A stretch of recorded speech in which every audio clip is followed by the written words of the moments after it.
नमस्कार समस्त को मो गायत्री रणा श्रेणी नवम छात्री टाउन सरकारी उच्च विद्यालय जलस्वर आम प्रकल्प विकसित भारत बिल्डाथन होची इको स्मार्ट मिट्टी कूल फ्रिज गाँव अंचल अनेक समय लोक मानक विद्युत नथिबारु क्षीर पनीपरिया और फल रखिबार असुविधा होता है। आम यह समस्या को एक सहज और स्वदेशी उपाय समाधान करने को चेष्टा करूँ।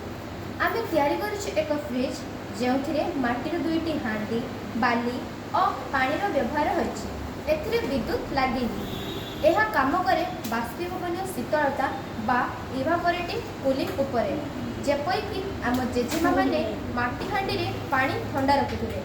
यह फ्रिज रे पनीपरिया फल और क्षीर 2 ରୁ 3 दिन पर्यंत ताजा रहे एवं यार खर्च केवल 200 टका।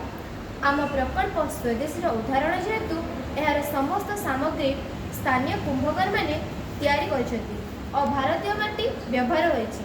यह परिवेश ପାଇଁ भल नाही प्लास्टिक नाही विद्युत नाही प्रदूषण एहीपरि छोट छोट स्थानीय आइडिया मिसी एक विकसित भारत गठन करिपारे। धन्यवाद।